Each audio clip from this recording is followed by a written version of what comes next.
آگے سورہ صف ہے جی، ربط سورہ صف بالممتحنہ، پہلی سورت میں ترک الموالات بالکفار کا بیان تھا، اس سورت میں بطور ترکی مقاتلہ بالکفار کا بیان ہے۔ خلاصہ ترغیب الجہاد، دو دلائل نقلیہ برائے تاکید علت جہاد، آخر میں تجارت آخرت اس کا انجام۔ اس سورت میں خطاب ثلاثہ بھی ہیں مومنین کے لیے۔ دیکھو جی میرے عزیز، میں نے عرض کیا تھا نا، ایک سورت میں سبح آئے گا یا یسبح ہو، دوسری میں نہیں آئے گا۔ دیکھو اس میں نہیں تھا یا ایھا الذین، پھر ادھر کیا آ گیا؟ یہ تسبیح ہے، عظمت خداوندی دیکھنا۔ تسبیح بیان کرتی ہیں اللہ کے لیے تمام وہ چیزیں جو آسمانوں میں زمین میں، اور وہ غالب ہیں، حکمت والے ہیں۔ یا ایھا الذین آمنو، خطاب اول برائے مومنین بطور تنبیہ، خطاب اول برائے مومنین بطور تنبیہ۔ خطابات ثلاثہ ہے نا بھائی، مومنین کہتے تھے مکے پاک کے اندر کہ کوئی آیت سورت نازل ہو جس میں کس کا ذکر ہو؟ قتال کا، ہم لڑیں۔ اللہ نے فرمایا لڑائی کا حکم نہیں ہے، لیکن جب مدینہ پاک کے اندر لڑائی کا حکم آیا جہاد کا، تو بعض جو عام لوگ تھے نا، عام مومن، کہ طبعی طور پہ آدمی پہ بوجھ پڑتا ہے، قتال نہیں کر سکتا، تو کچھ نہ کچھ ان پہ کیا پڑنے لگا؟ بوجھ پڑنے لگا، ذرا غمزدہ ہونے لگے۔ تو اللہ تعالیٰ نے برنگیختہ کیا ان کو، اے ایمان والے کیوں کہتے ہو تو وہ چیز جو نہیں کرتے تم؟ پہلے تمہارا خود مطالبہ تھا، کابر مقتن، بڑی ناراضگی ہے نزدیک اللہ کی یہ بات، یہ ان تقولو جو ہے یہ فعل ہے کابرہ کا، مقتن تو تمیز ہے نا، بڑی ناراضگی ہے نزدیک اللہ کے یہ بات کہ کہو تم وہ چیز جو نہ کرو۔ ان اللہ یحب الذین، ترغیب الی القتال، بے شک اللہ محبت رکھتے ہیں ان لوگوں کے ساتھ جو لڑتے ہیں اللہ کی راہ میں صف بنا کے، کأنہم بنیان مرصوص، ایسی صف بناتے ہیں گویا کہ وہ دیوار ہیں مضبوط۔ اصل مرصوص ہے رس سے، رس کہتے ہیں کلی کو، جیسے آج کل تم تعمیر کرتے ہو نا جی، تو اس کے اندر کون سی کس چیز کی ڈھلائی کرتے ہو تعمیر میں؟ سیمنٹ کی نا، مضبوط ہو جاتی ہے۔ پہلے زمانے میں بعض جو بادشاہ تھے وہ کلی کی ڈھلائی کرتے تھے، کلی نہیں پگھلاتے، یہ بڑی مضبوط ہوتی ہے، ہتھیاروں کے اندر، ان چیزوں کے اندر کلی کی ڈھلائی کی جاتی ہے، یہ سیسا پلئی دیوار اس کو کہتے ہیں۔ تم نہیں سمجھو گے آج کے دور میں، تمہارے لیے وہی معنی ٹھیک ہے، گویا کہ وہ دیوار ہیں کیا؟ مضبوط۔ وَإِذْ قَالَ مُوسَىٰ لِقَوْمِهِ، دلیل نقلی متعلق بَإِیذَا، دلیل نقلی متعلق بَإِیذَا، ہم جو کافروں کے ساتھ لڑتے ہیں نا، وہ لڑنے کا سبب دو ہیں، ایک تو یہ کہ وہ ایذا دیتے ہیں ہم کو، دوسرا یہ کہ وہ تکذیب کرتے ہیں اللہ اور اللہ کے رسول کے احکامات۔ یہ دو چیزیں ہیں نا، تو لہذا دو قصے بیان کیے گئے، ایک قصے کا تعلق ایذا سے ہے، ایک قصے کا کس سے؟ تکذیب کے، تاکہ قتال کے دونوں سببوں کے ساتھ قصے متعلق ہو جائیں۔ دلیل نقلی متعلق بَإِیذَا، اور جب کہا موسیٰ علیہ السلام نے اپنی قوم کو، اے میری قوم کیوں ایذا دیتے ہو مجھ کو؟ تو موسیٰ علیہ السلام کی ایذا آ چکی ہے نا کئی دفعہ، حالانکہ تحقیق مانے از ایذا، حالانکہ تائی جانتے ہو تم میں اللہ کا رسول ہوں تمہاری طرف۔ فلما ذاہو، انجام عصیان، انہوں نے بے فرمانی کی موسیٰ علیہ السلام کی، تو انجام عصیان، پر جب ٹیڑھے رہے نا تو اللہ نے ٹیڑھا کر دیا ان کے دلوں کو، کیونکہ انسان کی طرف سے کوئی نہ کچھ طلب ہو نا پھر ہدایت آتی ہے، تو جب وہ ٹیڑھے رہے تو اللہ نے ان کے دلوں کو ٹیڑھا کر دیا۔ واللہ لا یہدی، ضابطۂ خداوندی، اور اللہ تبارک و تعالی توفیق ہدایت کی نہیں دیتے ان لوگوں کو جو بالکل بے فرمان۔ توفیق تو اللہ کی طرف سے ہے نا، توفیق ہدایت کی نہیں دیتے۔ یہ دلیل نقلی کا تعلق کس کے ساتھ تھا؟ ایذا۔ اب دوسری دلیل نقلی متعلق ب تکذیب، کیونکہ یہی دونوں سبب ہوتے ہیں کس کے؟ قتال کے۔ اور جب کہا عیسیٰ بن مریم نے اے بنی اسرائیل بے شک میں رسول ہوں اللہ کا طرف تمہارے، مصدقاً فریضاً برے، تصدیق کرنے والا اس کتاب کی جو مجھ سے پہلے ہے یعنی تورات، و مبشران، اور فریضہ نمبر کتنی جی؟ 2، اور خوشخبری دیتا ہوں میں ایسے رسول عظیم شان کی جو آئے گا میرے بعد، نام اس کا کیا ہے جی؟ احمد۔ فلما جاہم، پس آ گیا ان کے پاس احمد، حضرت عیسیٰ علیہ السلام نے خوشخبری بھی دی، تو چاہیے یہ تھا کہ عیسیٰ علیہ السلام کی خوشخبری پہ عمل کرتے نہیں، وہ عیسائی تو عمل کرتے، لیکن بس جب آ گیا محمد کریم ان کے پاس دلائل واضح لے کے، تو کہنے لگے ھذا سحر مبین، یہ تو کیا ہے جی؟ جادوگر ہے۔ یہ نیچے لکھ لو جہاد کی پہلی وجہ، ہم نے جو جہاد کیا کافروں کے ساتھ اس لیے بھی کیا کہ انہوں نے ہمارے نبی کی تکذیب کی اور کیا کر دیا؟ گستاخی کی۔ یہ جہاد کی پہلی وجہ ہے، وہ تو دلائل نقلیات ہے نا جی، یہ وجہ ہے جہاد۔ کہنے گئے یہ جادوگر سری۔ اب حضرت عیسیٰ علیہ السلام کے متعلق ہے نا کہ انہوں نے خوشخبری دی کہ میرے پاس کون آئیں گے؟ کون آئیں گے؟ احمد۔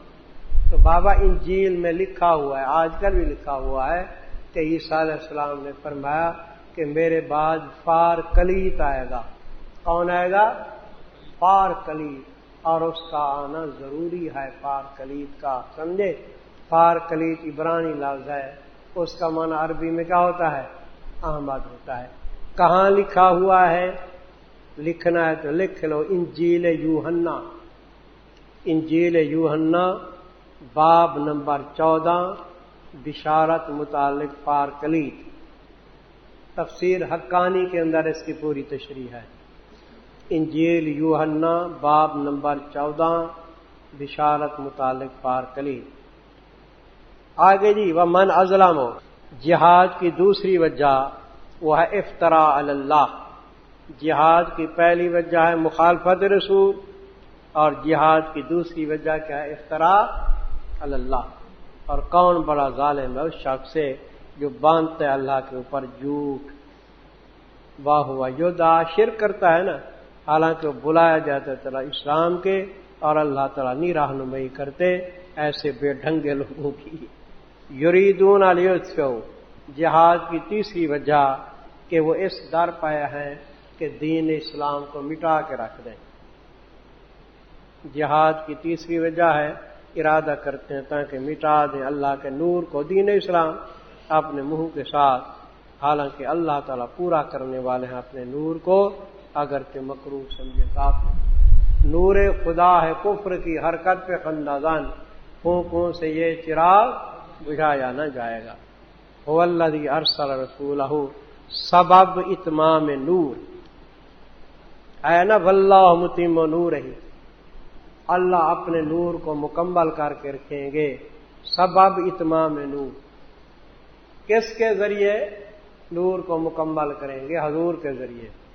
سبب اتمام نور، وہی وہ ذات ہے جس نے بھیجا اپنے رسول کو ہدایت دے کے، قرآن اور دین سچا دے کے، لیظہرہ حکمت ارسال، تاکہ غالب کریں اس کو تمام دینوں پہ، دین اسلام کو سب دینوں پہ غالب کریں، اگرچہ مکروہ سمجھے مشرک اس بات کو۔ یا ایھا الذین آمنوا، پہلا خطاب کس کو تھا جی؟ مومنین کو تھا برائے تنبیہ، اب خطاب ثانی ہے مومنین کو برائے ترغیب جہاد۔ خطاب ثانی برائے مومنین لترغیب جہاد، یہ تو ماقبل کے ساتھ ربط ہے، اور اس کا عنوان ہے تجارت آخرت۔ تجارت آخرت، اے ایمان والو کیا راہبری کروں میں تم کو اوپر ایسی تجارت کے جو نجات دے تم کو عذاب دردناک سے۔ یہ تجارت آخرت ہے اور اس کا انجام تومنون باللہ، اب تفسیر ہے جی تجارت کی. تجارت کے اندر کتنی چیزیں ہوتی ہیں؟ ایک راس المال ہوتا ہے. کیا؟ اصل مال. پھر اس پہ محنت کی جاتی ہے. نمبر 2 پھر اس کا کیا آتا ہے؟ نفع آتا ہے. نمبر 3. اب تینوں چیزیں دیکھو. تؤمنون باللہ ورسولہ، یہ کیا ہے جی؟ راس المال. تفسیر تجارت اور یہ ہے راس المال. وتجاہدون فی سبیل اللہ، یہ کیا ہے؟ محنت. راس المال ایمان ہے اور محنت کیا ہے جی؟ جہاد اور دوسرے اعمال صالحات. یہ محنت لکھ لو. اور جہاد کرو اللہ کی راہ میں اپنے مال و جانوں کے ساتھ، یہ بہتر ہے واسطے تمہارے اگر تم جانتے ہو. اب باقی کیا بچا جی؟ راس المال آ گیا، محنت آ گیا، نفع نا. تو یہ ثمرہ لکھ لو. یغفر لکم ذنوبکم، یہ ثمرہ ہے. یہ ثمرہ اخروی نفع. بخشے گا واسطے تمہارے گناہ تمہارے، اور داخل کرے گا تم کو جنات تجری من تحتہا الانہار. تو مساکن طیبہ، مکانات ہوں گے عمدہ، فی جنات عدن، ہمیشہ کی بہشتوں کے اندر. یہی کامیابی ہے بڑی. وَأُخْرَىٰ تُحِبُّونَهَا، اخرا کے نیچے لکھ لو وَيُؤْتِكُمْ نِعْمَةً أُخْرَىٰ، تمہارے گناہ بخشے گا، جنت میں داخل کرے گا. وَيُؤْتِكُمْ نِعْمَةً أُخْرَىٰ، دے گا تم کو نعمت اور جس کو تم پسند کرتے ہو. یہ ثمرہ دنیاوی ہے. تو کیا ہے جی؟ امداد ہوگی اللہ کی طرف سے اور فتح قریب. اور خوشخبری دے دو مومنین کو، ان تمام کامیابیوں کی خوشخبری دے دو. سمجھے جی؟ کیا یا ایھا الذین آمنوا، یہ خطاب کتنا ہے جی؟ تیسرا خطاب ثالث برائے ترغیب نصرت دین. خطاب ثالث برائے ترغیب نصرت دین. ایمان والے ہو جاؤ تم انصار اللہ، اللہ کے دین کے مددگار. جیسا کہ فرمایا تھا عیسیٰ بن مریم نے حواریوں کو، کون ہے مددگار میرا، دراں حالے کہ میں جانے والا ہوں طرف اللہ کی. کہا حواریوں نے کہ حواریوں کی تحقیق پڑھ چکے ہو نا. تحقیق یہ تھی کہ شہزادے تھے. ہم ہیں انصار اللہ. فآمنت طائفۃ، عیسیٰ علیہ السلام کو تو اٹھا لیا گیا آسمان پہ. پھر ان کے حواریوں نے کی تبلیغ. غور کرو، حواریوں نے کہا کی تبلیغ کی. بہت سے لوگ عیسائی بنے، ایمان لائے، اور بہت سے لوگ کیا؟ کافر رہے. لیکن اللہ فرماتے ہیں ہم نے عیسائیوں کو یہودیوں کے اوپر غلبہ دیا. اب تاریخ کے اندر دیکھو نا، عیسائی ہر دور کے اندر یہودیوں پہ غالب رہے یا نہ رہے؟ غلبہ ملتا رہتے.